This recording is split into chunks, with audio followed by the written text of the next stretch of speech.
Di Jawa itu kami punya guru, punya kawan-kawan. Ba'da subuh itu wiridannya Yasin 40 kali. Apakah bid'ah? Enggak. Dalam Sahih Bukhari, Nabi SAW membolehkan seorang sahabat mengulang-ulang baca satu surat.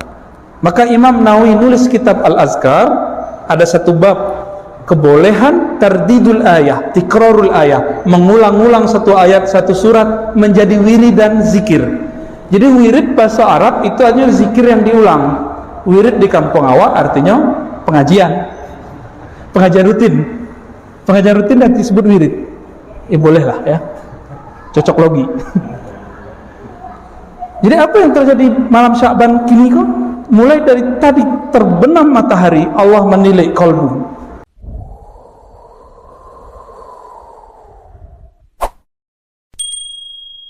Nahmaduhu wa nasta'inuhu wa nastaghfiruh wa na'udzu billahi min shururi anfusina wa min sayyiati a'malina. May yahdihillahu fala mudilla lahu wa may yudlilhu fala hadiya lahu. Amma ba'du. Alhamdulillah, Masya Allah. Marhaban para asatiz ya, dan yang kami hormati orang tua kami, uda-uda, uni-uni, ibu-ibu, adik-adik yang tidak bisa disebutkan satu persatu. Amin ya rabbal alamin. Kembali ke nisfu Sya'ban. Nisfu Sya'ban ditulis oleh Sayyid Muhammad Alawi Al-Maliki, murid Syekh Yasin, orang Pari, Yaman. Syekh Muhammad itu menulis kitab judulnya Madza fi Sya'ban. Apa yang terjadi, apa rahasia di bulan Sya'ban. Ini bulan Sya'ban bukan? Sya'ban kan sebelum Ramadan. Kalau sudah nisfu Sya'ban berarti tinggal 14 hari lagi. 14 hari lagi Pak. Wadah. Ramadan langsung. Kami Ramadan lalu tidak ada tarawih di masjid. Sekolah Pak. Ya, alhamdulillah. Itu dunia mencekam di Jakarta dan sekitar itu. Orang masuk tutup komplek. Ditanya kayak pertanyaan malaikat maut ya, atau mungkar nakir. Mau mana? Aduh. Jadi akhirnya kami tidak keluar.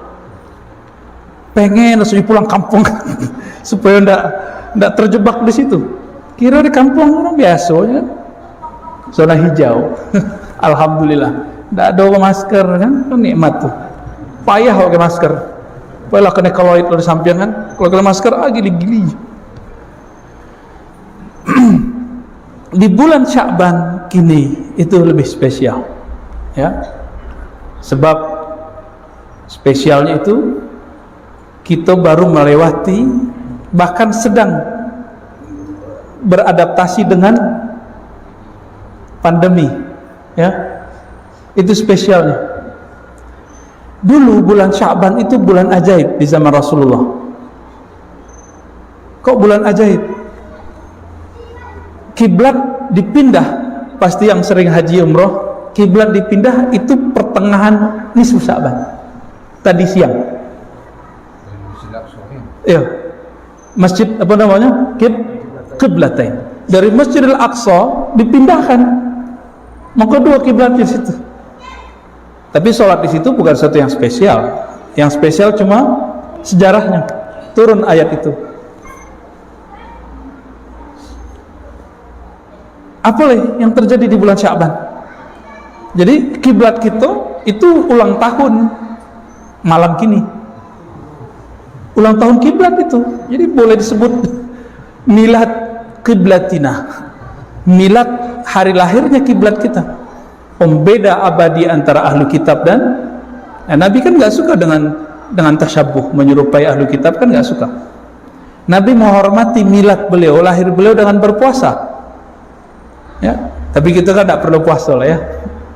Untuk hari milad, memang kita siapa? Ya, dimilad-miladkan. Baik. Lalu Nabi mengatakan, Innallaha la yattali'u fi lailatin nisf min Sya'ban. Hadis itu hasan, ada di Tirmizi, ada di Ibnu Majah, Ahmad, dengan riwayat yang sedikit berbeda-beda tapi maknanya sama. Sesungguhnya Allah menilik kan cocok untuk bahasa orang kampung, Pak. Menilik, memandang, memperhatikan pada malam nisfu Sya'ban, fayaghfiru li ibadihi, maka ia Allah Ta'ala mengampuni semua hambanya illa tsnatain, kecuali dua, musyrik wa musyahid. Orang yang musyrik, baik musyrik yang jali, yang jelas, ataupun yang khafi, yang tersembunyi. Syirik ya termasuk percaya ke macam-macam benda ya, syirik ria tidak diampuni. Wa musyahin, musyahin itu orang yang menyimpan perselisihan dan dendam. Makanya di wilayah tempat-tempat ahlus sunnah berkembang, bahkan di Hadramaut, di Mesir nggak tahu ini Sya'ban ramai nggak baca apa tuh Bu Yahana? Makan, tapi ada zikiran misalnya. Nah, khusus negeri kita Nusantara itu ulamanya memilih kira-kira ayat yang isinya membebaskan kita dari kemusyrikan apa? Nah, mereka mengatakan oh Yasin, maka dipilih surat Yasin. Jadi Yasin itu simbol dari ayat tauhid. Kami bertanya kepada guru-guru kita yang tua-tua di Jawa ya, itu ayat tauhid, maka dibaca. Ya kalau 3 kali itu kan makanan awam, kalau kiai 40 kali.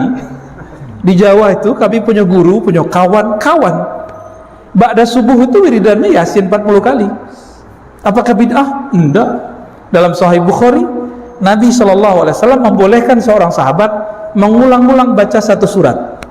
Maka Imam Nawawi nulis kitab Al-Azkar, ada satu bab kebolehan tardidul ayah, tikrarul ayah, mengulang-ulang satu ayat, satu surat menjadi wirid dan zikir. Jadi wirid bahasa Arab itu hanya zikir yang diulang. Wirid di kampung awak artinya pengajian rutin. Pengajian rutin dan disebut wirid. Bolehlah ya, cocok logi. Jadi apa yang terjadi malam Sya'ban kini kok? Mulai dari tadi terbenam matahari, Allah menilai kolbu. Dilihat kolbu. Adakah kemusyrikan kepada obat, kemusyrikan kepada jimat, kemusyrikan kepada kubur, kemusyrikan kepada macam-macam? Maka kalau ada kemusyrikan, Allah tidak ampuni. Orang bau be, baca bismillah, musyrik nak? Enggak. Tapi ketika meyakini ube yang menyembuhkan, musyrik, tidak dapat ampunan. Gitu. Jadi kemusyrikan itu enggak hanya masalah jimat enggak jimat, kubur enggak kubur. Orang berobat bisa musyrik. Karena yang meyakini ada kekuatan selain Allah yang menyembuhkan. Tapi makanya dibatalkan dengan baca bismillah. Bahkan guru-guru kita di Suriah itu lebih ketat. Ya, Syekh Taufik Al-Buti punya ayah Muhammad Sa'ir Ramadan Al-Buti. Kami berguru ke anaknya. Kata beliau, siapa yang meyakini nasi yang mengenyangkan, obat yang menyembuhkan, musyrik, tapi tersembunyi. Bayar tak tuh? Tidak diampuni Allah. Nah, maka cara membersihkannya, ulama kita dari dulu, setelah yasinan, baca la ilaha illallah. Itu rahasianya sebenarnya. Oh, cocok logi? Enggak. Ulama itu kan mengumpulkan riwayat-riwayat yang bercabang-cabang, lalu dikumpulkan, dihadiahkan untuk umat. Jadi rukun 3 boleh. Sholat itu kan kumpulan hadis-hadis, ya kan? Kalau tidak dikumpulkan hadis, itu sholat berantakan, pasti berantakan. Karena tidak ada hadis yang detail dari awal sampai akhir lengkap. Misalnya subuh 2 rakaat ada, tapi zuhur tidak ada. Dikumpulkan ulama, muncullah namanya rukun 3 boleh. Boleh ngaji rukun 3 boleh? Wajib, bukan boleh. Wajib. Kalau dengan itu mengerti sholat, wajib. Ya. Tapi kalau di Muhammadiyah disebut tuntunan. Ya sama barangnya aja tuh. Ya, ittiba bahasa Arabnya. Ya, huwa. Ya, tidak masalah sebenarnya, itu perbedaan istilah. Tapi malam kini ada orang yang anti dan tidak faham dengan persoalan itu, malahnya menyebarkan permusuhan. Orang baca Yasin disebutnya ahli bid'ah. Cari musuh enggak? Musyahin. Tidak diampuni orang itu. Dan yang dimusuhi dendam. Apa jatuh sok pintar. Baru temat Timur Tengah lah sok salahnya. Sama itu. Tidak diampuni. Jadi baik yang menuduh ataupun yang dituduh, yang menyindir, yang disindir harus melepaskan semua kebencian. Itu yang disebut musyahin. Musyahin orang yang menyimpan kebencian di hati. Ya do benci awak kurang, ya nak, kan ya do, betul, ngaku lah. Iyo, awak kesal juga orang, terbayangnya wajahnya kesal. Akhirnya malam kini lepaskan, baca istighfar, astagfirullah, ya Allah, tolong lepaskan kebencian kepada si fulan, si anu, yang aku sadari tidak aku sadari. Kira-kira kalau orang mengamalkan rahasia nisfu Sya'ban, masuk Ramadan bersih ke hatinya? Itulah bakok boleh meminta maaf malam nisfu Sya'ban, mau lewat mulut ataupun WA, tidak bid'ah. Tidak bid'ah. Yang bid'ah itu kalau menganggap malam nisfu Sya'ban itu awak harus maaf-maafan. Jadi maaf-maafan ini cuma malam nisfu Sya'ban, itu baru bid'ah. Emang di luar yang lain enggak gitu. Itu kan aneh. Satu kali dalam hadis yang sahih Imam Muslim, Abu Hurairah pengajian Abu Hurairah itu setiap malam Jumat berkumpul mereka, di absen sama beliau.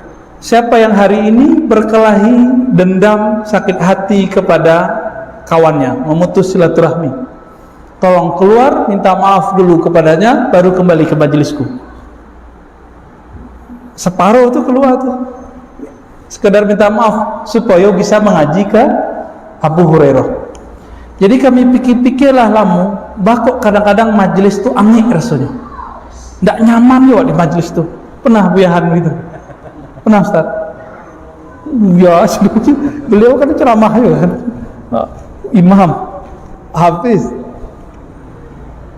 Pernah nggak antum dapur? Lagi kita bermajelis tapi nggak nyaman, panas. Ternyata di dalam itu baru di sholat subuh yang nggak kunut kayaknya benci dengan imam yang kunut. Kejadian nggak tuh? Kejadian. Mulai itu yang nyaman di masjid. Sebaliknya yang biasa kunut agak kesel imamnya nggak kunut. Itu sama tuh, sama-sama tidak benar itu. Kunut sunat kok masih dipersoalkan. Tapi kalau di masjid kita lah biasa kunut, ya kunut saja. Pakai adab, menghormati orang yang mendirikan dan mewakafkan masjid, kira-kira begitu. Ya? Jadi cara mendapatkan ampunan Allah.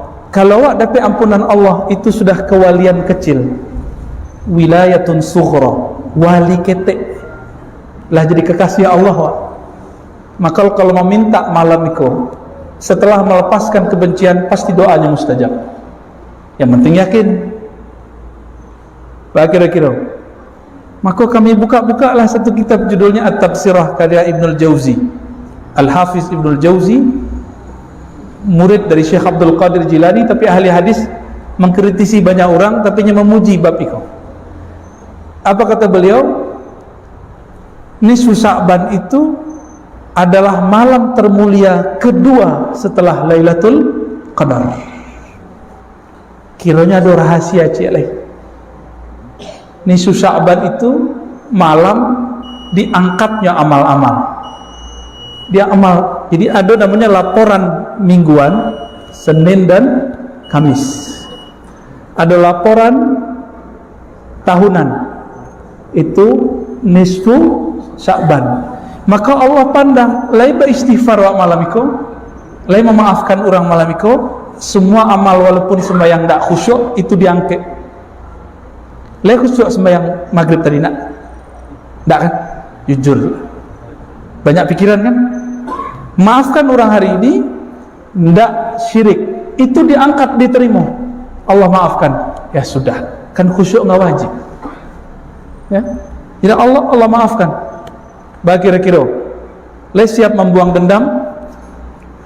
Maka kita niatkan malam kini, Bismillah, ya Allah, jika ada rasa dendam, kebencian di hatiku, tolong cabut, tolong lepaskan ya Allah. Begitu juga jika ada orang merasa dendam kepadaku, ya Allah, tolong berikan kerelaan di dalam hatinya. Amin ya rabbal alamin. Lah, abang.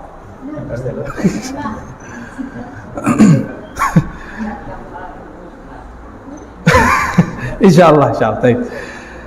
Apakah ada amal khusus malam nisfu Sya'ban? Itu banyak pertanyaan. Ya, mungkin banyak yang bertanya, kami jawab salah kini kalau soal ini. Ya. Tidak ada amalan khusus kecuali dua tadi. Pertama, menghalau kesyirikan dari kolbu, berarti amal kolbu. Yang kedua, menghalau semua kebencian dalam kolbu, berarti amal malam kini yang paling inti apa? Amal kolbu. Bakok baca Yasin, sebab Yasin itu paling mudah diserap oleh kolbu.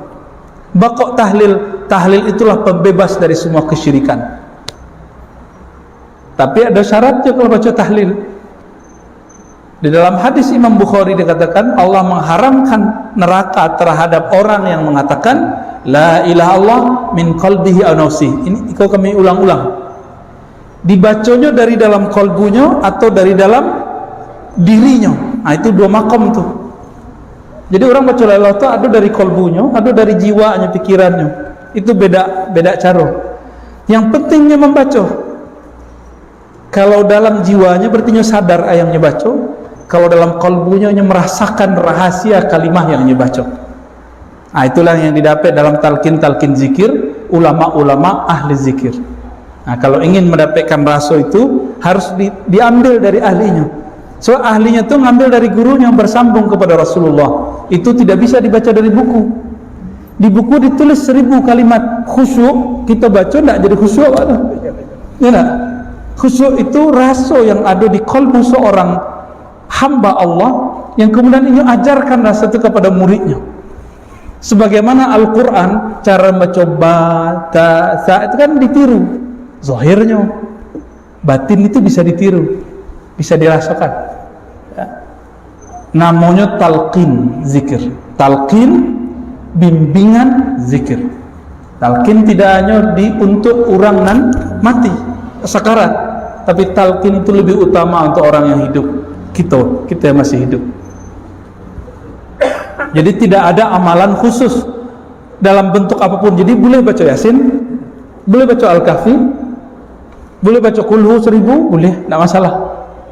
Yang penting tidak diyakini bahwa Nabi membaca Yasin malam di Sya'ban.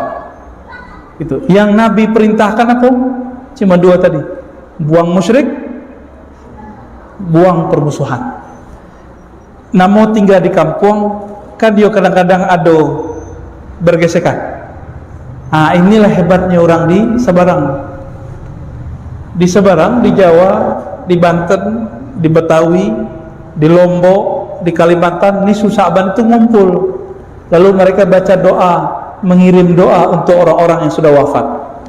Lalu maaf-maafan. Habis makan maaf-maafan untuk masuk ke hadis tidak musyahin. Itu kreativitas ulama kita di lokal. Tapi dek kawan kadang tak mengerti persoalan mengambil dalil dengan dalil itu berbeda. Makanya main bid'ah aja. Itu yang kita sedihkan. Itu tugas buyahan nanti di MUI sama Ustaz Nasrullah kan. ya masalahnya mau kan tak di rumah ya. Jadi kita tak bisa berjalan memperbaiki itu.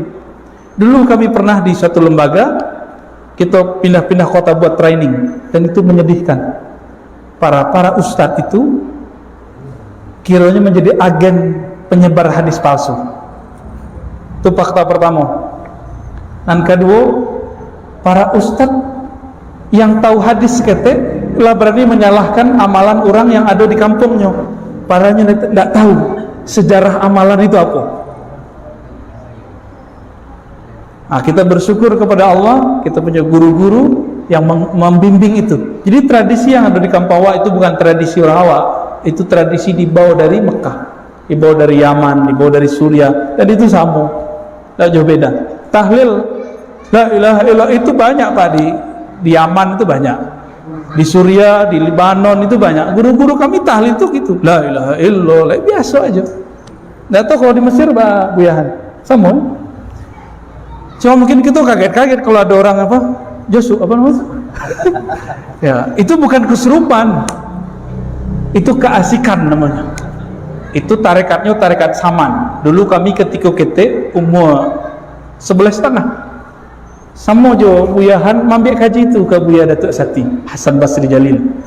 Tapi tiba dia awak setiap tahlil afdalu zikri la ilaha illallah pingsan, kalau nak berteriak kecek orang ari apa tengok orang tua-tua. Enggak, kita teringat Allah.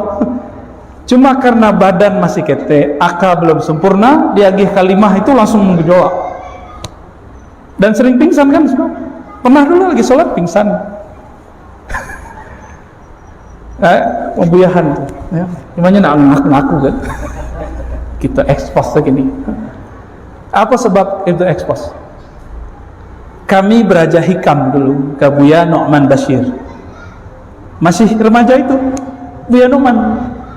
Kiranya pengarang kitab hikam tu lah dilewati dia buyahan kuburan orang tu Imam Ibn Athaillah As-Sekandari, termasuk guru Ibn Athaillah namanya Abul Abbas Al-Mursi. Tapi ke Husayn Marak enggak? Abul Hasan Syazili sempat? Masya Allah, dulu je pergi kan. Tapi ke Uzbek awak dulu. Ya, silsilah zikir orang suluk tu ke Uzbek. Nah, kami alhamdulillah 2019 Allah izinkan berziarah, ngecek tahun wafat, itu girangnya bukan main. Muhammad Bahauddin Shah Naqsyabandi. Kemudian yang lebih tua dari beliau, Imam ahli hadis Imam Bukhari, masih banyak. Akhirnya dituduhlah kami itu kuburiyun. Tahu kuburiyun tak? Disebut penyembah kubur. Ya tidaklah. Kita dikubur bukan minta ke dalam kubur. Kita dikubur tuh doain yang di dalam kubur. Ada minta ke dalam kubur. Haram hukumnya, syirik itu. Kita ke kubur ya ziarah kubur, selesai mengingat kematian, mengenang jasa, lalu mencatat sejarah. Kalau disebut kuburian artinya pemburu sejarah ahli kubur, betul. Atau yang kedua, orang yang suka mengingat kematian di kubur, insya Allah betul. Tadi kita sempat ziarah ya ke Syekh Abdul Ghani Batu Basure. Syekh Abdul Ghani itu punya murid Buya Zakaria di Padang Panjang ya, Malalo. Buya Zakaria itu punya murid namanya Buya Bashir, ayah beliau mursyid tarekat Naqsyabandi. Aku orangnya kau sama jabu muslim kau Pak di Mesir, cuman beda manhaj kan. Sama-sama Azhari ya.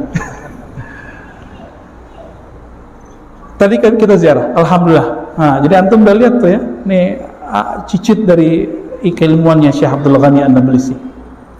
Alhamdulillah ya. Kembali ke yang tadi, kesimpulan sederhana kajian malam kita. Malam nisfu Sya'ban adalah malam termulia setelah Lailatul Qadar. Maka kami berharap, walaupun indah ingin menggurui ya, tapi kami berharap tahun depan nisfu Sya'ban kalau tidak ada pengajian, buat zikiran apalah, yang penting orang ngumpul sudah tuh salam-salaman. Kalau bisa makan-makan, alhamdulillah. Kalau bisa siang itu dikubur, makannya nanti malam-malam. Bisa ada Pak? Tidak bisa deh. Kita sebutkan bacaan hadis itu boleh. Kalau perlu kami sengajakan pulang. Tidak usah bayar tiket. Untuk kampung apa hendak kita buat? Hendak. Insya Allah ya. Kalau mau kita buat apa yang dulu dibuat oleh sahabat Nabi, oleh ulama-ulama kita di Hadramaut, oleh ulama-ulama kita di Mekah. Ya.